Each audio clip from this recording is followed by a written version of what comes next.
Assalamualaikum warahmatullahi wabarakatuh. A'udzubillahi minasyaitonirrajim.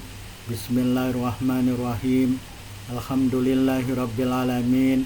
Wa bihi nasta'inu ala umurid dunya waddin. Asyhadu an la ilaha illallah wahdahu la syarikalah wa asyhadu anna Muhammadan abduhu wa rasuluh la nabiyya ba'dah. Allahumma shalli ala Muhammad wa ala ali Muhammad kama shallaita ala ali Ibrahim innaka Hamidum Majid. Allahumma barik ala Muhammad wa ala ali Muhammad kama barakta ala ali Ibrahim innaka Hamidum Majid. Subhanaka la ilma lana illa ma 'allamtana innaka antal alimul hakim. Rabbi shrah li sadri wa yassir li amri wahlul 'uqdatam min lisani yafqahu qawli. Amma ba'd. Dalam kesempatan ini saya mengajak dan mengingatkan diri saya sendiri, tuan-puan, bapak, ibu, saudara dan saudari, untuk kita saling mengingatkan atau saling berpesan dengan kebenaran yang bersumber dari Al-Quran dan As-Sunnah. Tuan-puan, bapak, ibu, saudara dan saudari sekalian yang dirahmati Allah Subhanahu wa Ta'ala, kita sambung perbincangan kita mengenai ta'awudz, memohon perlindungan kepada Allah Subhanahu wa Ta'ala. Dalam kesempatan ini kita membincangkan manusia atau orang yang boleh diperdaya dan disesatkan oleh syaitan. Dalam video yang sebelumnya kita sudah menjelaskan orang-orang yang tidak boleh diperdaya dan disesatkan oleh syaitan. Kebalikan dari orang-orang yang tidak boleh diperdaya dan disesatkan oleh syaitan, maka ada orang-orang yang dengan mudahnya syaitan akan menguasai dan menyesatkan mereka. Allah Subhanahu wa Ta'ala telah menyatakan dalam Al-Quran bahwa ada orang-orang yang dengan mudahnya mereka dikuasai oleh syaitan. Orang yang pertama adalah orang-orang yang mengikuti syaitan.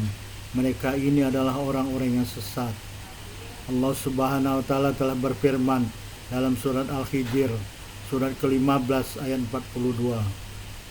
Inna ibadi laisa laka alaihim sultan illa man ittaba'aka minal ghawin. Maksudnya, sesungguhnya hamba-hambaku tidaklah ada bagimu sebarang kuasa untuk menyesatkan mereka, kecuali sesiapa yang mengikuti kamu dan orang-orang yang sesat. Dalam ayat ini Allah Subhanahu wa Ta'ala telah menyatakan bahwa orang yang mudah diperdaya dan disesatkan oleh syaitan adalah orang yang mengikuti syaitan, yaitu orang-orang yang sesat jalan mereka. Kalau kita mungkin bertanya, bagaimana mereka mengikuti syaitan manakala syaitan tidak tampak? Walaupun syaitan tidak tampak, langkah-langkah atau perbuatan syaitan sangat mudah untuk dikenali, karena Allah Subhanahu wa Ta'ala telah menyatakan dalam Al-Quran langkah-langkah atau perbuatan syaitan. Allah berfirman dalam Al-Quran surat Al-Baqarah ayat 169, yaitu innama ya'murukum bis-su'i wal fahsya'i wa antaqulu 'alallahi ma la ta'lamun. Maksudnya bahwasanya setan itu akan menyuruh kamu berbuat kejahatan dan keburukan dan perbuatan keji, dan menyuruh kamu supaya mengatakan atas Allah Subhanahu wa Ta'ala apa-apa yang kamu tidak mengetahuinya. Berbuat kejahatan atau keburukan adalah perbuatan maksiat, manakala perbuatan keji adalah membuka aurat dan berzina. Orang-orang yang senantiasa berbuat maksiat, membuka aurat dan berzina adalah orang-orang yang mengikuti perbuatan syaitan. Orang-orang ini dengan mudah disesatkan oleh syaitan. Orang yang kedua yang mampu dikuasai syaitan adalah orang-orang yang mentaatinya dan mengambil perlindungan kepadanya, dan mereka adalah orang-orang yang musyrik dengan mengambil perlindungan kepada syaitan. Perkara ini dinyatakan Allah dalam firman-Nya surat ke-16 surah An-Nahl ayat 100, yaitu innama sultanuhu 'alal ladzina yatawallawnahu walladzina hum bihi musyrikun. Maksudnya bahwasanya syaitan mampu menguasai atas orang-orang yang mentaatinya dan orang-orang yang melakukan perbuatan syirik kepada Allah Subhanahu wa Ta'ala. Dalam tafsir At-Tabari, Qatadah mengatakan bahwa makna yatawalaunah adalah mereka yang menyembah syaitan dan mentaatinya. Ibnu Abbas radhiyallahu anhu mengatakan, syaitan mampu menguasai orang-orang yang mengambil perlindungan kepadanya dan orang yang melakukan maksiat kepada Allah Subhanahu wa taala. Orang-orang yang menyekutukan Allah Subhanahu wa taala dengan sesuatu adalah juga orang yang mudah dikuasai dan disesatkan oleh syaitan. Orang-orang ini menyembah syaitan dan menyamakan syaitan dengan Allah Subhanahu wa taala. Dengan demikian, mereka telah menyekutukan Allah Subhanahu wa taala. Orang yang ketiga yang mampu dikuasai syaitan adalah orang-orang yang berpaling dan lalai dari mengingat dan beribadah kepada Allah Subhanahu wa taala. Mereka ini merupakan orang-orang yang senantiasa menjadi teman bagi syaitan, dan syaitan akan menyesatkan mereka sehingga mereka berpaling dari jalan Allah Subhanahu wa taala, tetapi mereka tidak sadar atau menyadarinya, dan mereka mengira bahwasanya mereka ada dalam petunjuk. Perkara ini dinyatakan Allah dalam firman-Nya surat ke-43 surat Az-Zukhruf ayat 36 dan 37. Wa may ya'shu an dzikri rahmani nuqayyid lahu syaitana fa huwa lahu qarin wa innahum la yasuddunahum anis sabil wa yahsabuna annahum muhtadun. Maksudnya, dan siapa yang berpaling dan lalai dari mengingat Allah Ar-Rahman, maka kami Allah, kata Allah, akan memudahkan syaitan untuk menggoda dan menyesatkannya, dan syaitan itu akan senantiasa mengiringinya dan tidak akan berpisah darinya. Dan sesungguhnya syaitan itu sungguh benar-benar akan menyesatkan mereka dari jalan Allah, dan mereka sesungguhnya mereka orang-orang yang mengambil, mereka mengira sesungguhnya mereka orang-orang yang mengambil petunjuk. Orang yang berpaling atau lalai dari mengingat Allah Subhanahu wa taala adalah orang yang lalai beribadah kepada Allah. Orang yang meninggalkan sholat, karena mendirikan sholat adalah untuk mengingat Allah Subhanahu wa taala. Aqimus sholat li dzikri, kata Allah. Dirikanlah sholat untuk mengingatku. Orang yang lalai dari mengingat Allah juga adalah orang yang meninggalkan Al-Quran, firman Allah Subhanahu wa taala. Mereka ini semuanya akan dengan mudahnya syaitan menghalang mereka dari perkara-perkara yang halal dan memudahkan mereka untuk perkara-perkara yang haram. Syaitan juga akan menghalang mereka dari berbuat taat kepada Allah Subhanahu wa taala dan menyuruh mereka untuk bermaksiat kepada Allah Subhanahu wa taala. Mereka disesatkan oleh syaitan dari jalan Allah dan mereka mengikuti jalan-jalan syaitan, tetapi mereka tidak sadar bahwa mereka ada di jalan syaitan, dan mereka mengira mereka ada dalam petunjuk Allah Subhanahu wa taala. Nauzubillahi min dzalik. Selanjutnya, orang keempat yang mampu dikuasai syaitan adalah orang-orang kafir atau orang yang tidak beriman kepada Allah Subhanahu wa taala. Allah berfirman dalam surat ke-19 surat Maryam ayat 83. Alam taro anna arsalna syayatina alal kafirina ta'uzuhum azza. Maksudnya, apakah kamu ya Muhammad tidak melihat sesungguhnya kami Allah Subhanahu wa taala telah memudahkan syaitan-syaitan untuk menguasai orang-orang kafir dan menggerakkan mereka untuk berbuat kejahatan dan maksiat. Dalam firman yang lain, Allah Subhanahu wa taala berfirman dalam surat ke-7 surat Al-A'raf ayat 27.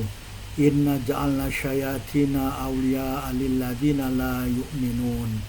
Maksudnya, sesungguhnya kami, kata Allah, telah menjadikan syaitan-syaitan itu teman rapat bagi orang-orang yang tidak beriman. Orang-orang kafir dengan mudah dikuasai Allah oleh syaitan. Orang-orang kafir dengan mudah dikuasai oleh syaitan karena Allah yang mengirim mereka, syaitan-syaitan itu, kepada mereka dan menjadikan syaitan kawan rapat bagi orang-orang kafir atau orang-orang tidak beriman.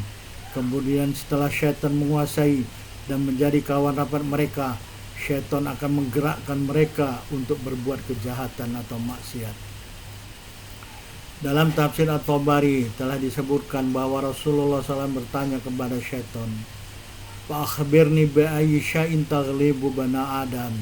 Qala akhudhu indal ghadab wa indal hawa.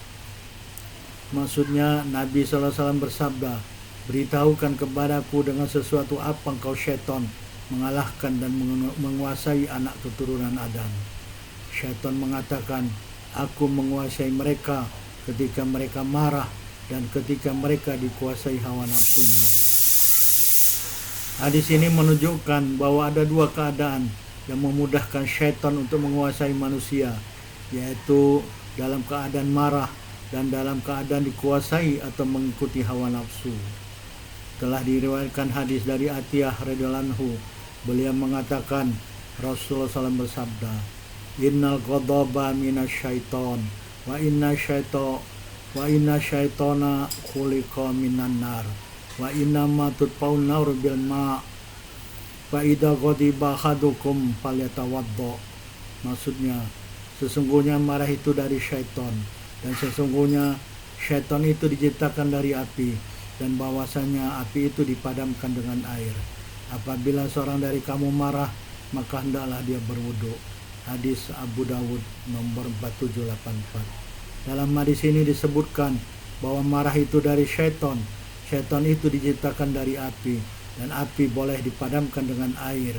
Lalu apabila seorang dari kamu marah, maka hendaklah dia berwudu untuk meredam atau menghilangkan marahnya. Ini adalah salah satu cara untuk meredam atau mengawal kemarahan. Cara lain untuk meredam kemarahan atau mengawal kemarahan adalah dengan berta'awudz, memohon perlindungan kepada Allah Subhanahu wa taala. Karena kemarahan itu adalah datang dari syaitan, dan syaitan sangat takut kepada Allah Subhanahu wa taala.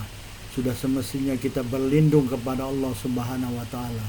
Perkara ini disebutkan dalam hadis yang diuraikan dari Sulaiman bin Surat.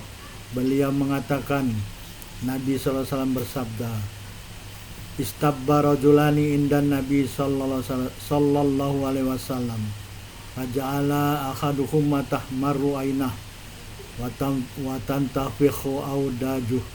Qala Rasulullah sallallahu alaihi wasallam, Inni la'arifu kalimatan law qalaha la dhahabanhu alladhi yajid. A'udzu billahi minasyaitonir rajim. Maksudnya, dua orang laki-laki saling memaki dan mencerca di hadapan Nabi SAW. Lalu seorang dari mereka, kedua-dua matanya menjadi merah dan pembuluh darah di lehernya membesar. Rasulullah SAW bersabda, sesungguhnya aku tahu satu kalimat, kalau seseorang mengucapkannya, sungguh akan hilang darinya apa yang dia dapati ketika marah, yaitu A'udzu billahi minasyaitonir rajim. Aku berlindung kepada Allah dari syaitan yang direjam mata terkutuk. Hadis riwayat Muslim nomor 2610 atau hadis Al-Bukhari hadis 3282. Apabila seseorang dikuasai oleh hawa nafsunya, maka untuk mengawal atau menundukkan hawa nafsunya supaya dia tidak mudah dikuasai syaitan, hendaklah dia melakukan saum sunat, sama dalam saum Isnin dan Kamis, saum Yaumul Bid tarikh 13, 14 dan 15 setiap bulan Hijriah, atau saum Nabi Daud alaihissalam, sehari saum sehari iftar. Tuan-puan, bapak, ibu, saudara dan saudari sekalian yang dirahmati Allah Subhanahu wa taala, kita telah sampai di akhir tausiah atau mudzakarah pada kesempatan ini. Sebagai penutup, ada beberapa jenis orang yang mudah dikuasai dan disesatkan oleh syaitan. Orang yang pertama adalah orang-orang yang mengikuti syaitan, dan mereka ini adalah orang-orang yang sesat. Orang yang kedua adalah orang-orang yang mentaatinya dan mengambil perlindungan kepadanya. Dan orang-orang ini adalah orang musyrik yang menjadikan syaitan sebagai pelindung selain dari Allah Subhanahu wa taala. Orang ketiga yang mampu dikuasai syaitan adalah orang-orang yang berpaling dan lalai dari mengingat dan beribadah kepada Allah Subhanahu wa taala. Orang keempat yang mampu dikuasai syaitan adalah orang-orang kafir atau orang yang tidak beriman kepada Allah Subhanahu wa taala. Ada dua keadaan yang memudahkan syaitan untuk menguasai manusia, yaitu dalam keadaan marah dan keadaan dikuasai hawa nafsu. Keadaan marah boleh dikawal atau dikontrol dengan berwudu dan mengucapkan ta'awudz, memohon perlindungan Allah Subhanahu wa taala. Manakala hawa nafsu boleh ditundukkan dengan saum sunnat. Wallahu a'lam. Terima kasih telah menonton video ini. Jangan lupa subscribe untuk mengikuti video-video selanjutnya atau yang lainnya. Dan jangan lupa share video ini untuk kebaikan bersama dan untuk menyebarluaskan kebenaran. Fastabiqul khairat, berlomba-lombalah dalam berbuat kebaikan. Subhanakallahumma wa bihamdika asyhadu an la ilaha illa anta wa astaghfiruka wa atubu ilaik. Wabillahi taufiq wal hidayah. Wassalamualaikum warahmatullahi wabarakatuh.